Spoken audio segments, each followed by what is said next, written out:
Good afternoon and happy Halloween.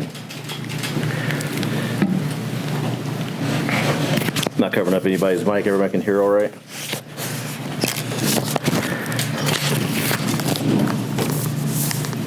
All right. All right, good afternoon. Today I called this press conference to address the federal investigation into a gun scheme involving past leadership of our sheriff's office. First, I will tell you how dedicated we all are to transparency. But on the other hand, please understand that there are some questions I will not be able to answer due to the ongoing investigation.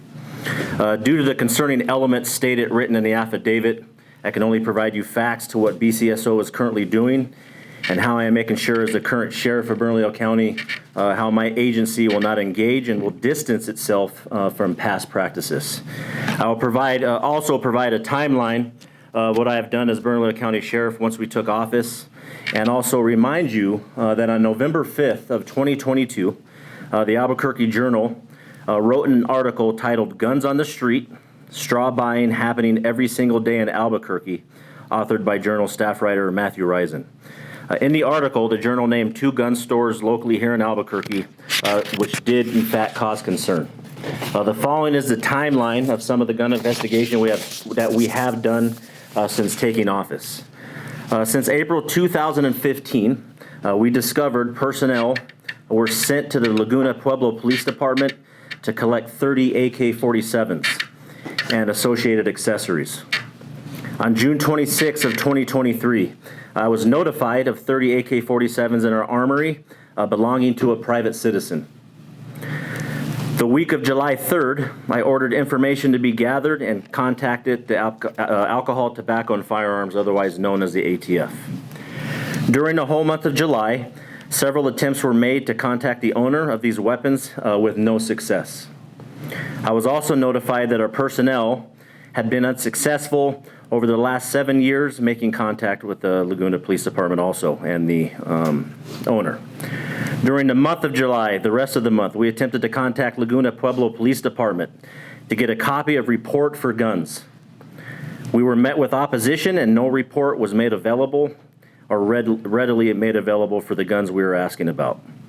The end of July of this year, I met with CSI and range staff to initiate a plan to collect and tag these guns, being the AK-47s. On August 1st of 2023 of this year, all guns and related items were tagged into Metro Evidence, which is an evidence we share along with the Albuquerque Police Department. On August 18th, coordinated with the county legal to send a letter to the owner to collect his property, or they would be tagged for destruction, meaning the weapons. In September, legal sends a letter to the owner, who I will not name at this time. On September 28th, the owner contacted the Bernalillo County Sheriff's Office and Metro Evidence to inquire about the process to collect the firearms. The owner was referred to Metro Evidence. On October 20th, Maryland indictment was released. Immediately on October 24th, I reached out to the Maryland AUSA office, and on October 25th, spoke to the AUSA Maryland case agent. The next day, on October 26th, we met ATF to review all guns at Metro Evidence. All guns, which are the AK-47s thus far, have been cleared and eventually will be released to the owner with no suspected involvement. On October 27th, one of our deputies provided a list of all full auto guns in our inventory. October 30th, we reached out to the ATF to conduct an audit of all these firearms. They will provide an NFA list for us to compare to our inventory. However, they will not be able to conduct the audit. We will do another audit on our own accord to make sure that we have full transparency and reporting all of the firearms. I will answer some questions that have been proposed through our PIO that I've seen, and then I'll allow you to answer some more questions. One of the questions that will be asked will be, what firearms do we have in our inventory? We have to also remember that we have historical and training guns in inventory as follows: a Sten British machine gun, an Uzi pistol, a sawed-off double-barrel shotgun, a Bren World War II machine gun, a Thompson submachine gun, and M4 Bushmasters.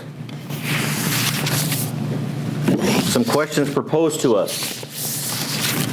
The first question was regarding the law letter request that former Sheriff Gonzalez allegedly made during his time at BCSO, and the similar alleged request that former Under Sheriff Mora may have been made while at BCSO.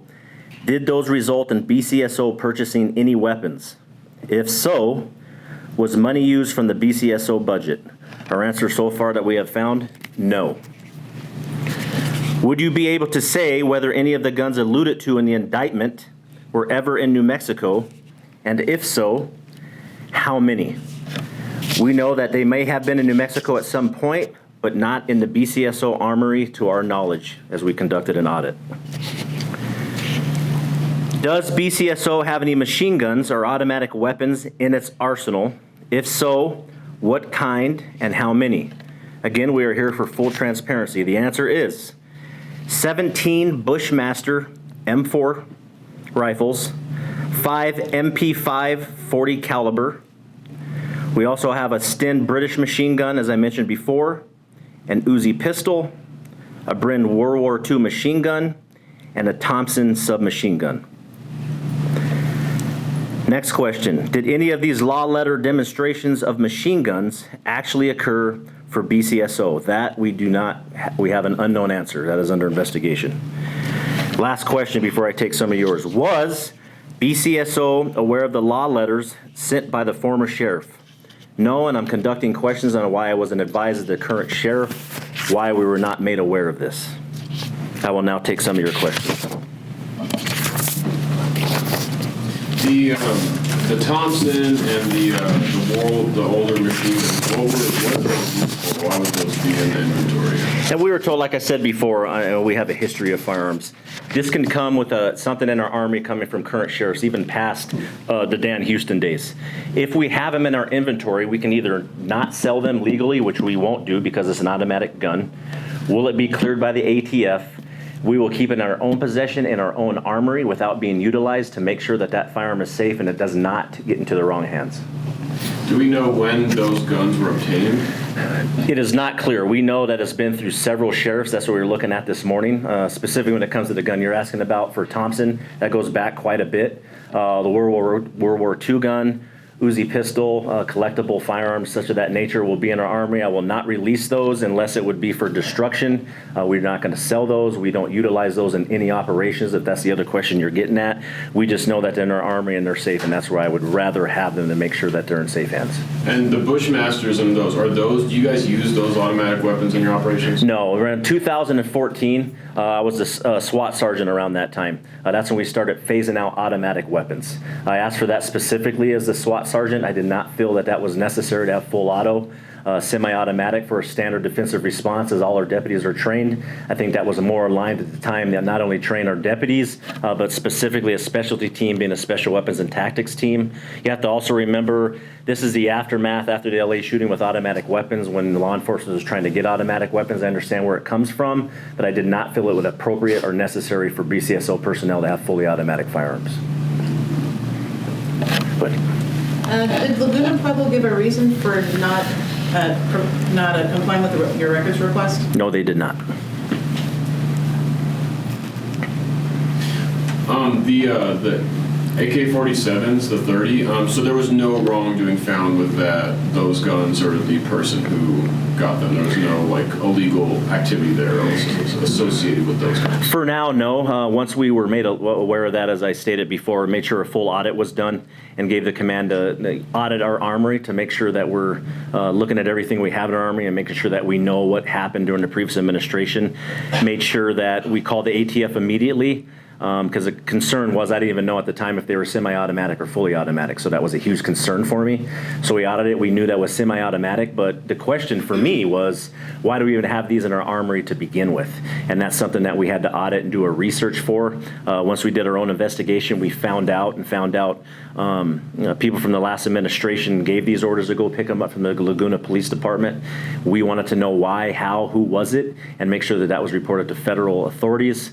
The next question would be, if I was in your shoes, would be, is this against the law or not? And it is not, but at the same time, are we violating the law or any type of protocol ourselves for all of us being in a new administration to make sure that we're following the correct protocol? And if we are in violation, to make sure that we're upfront about it and we correct it immediately.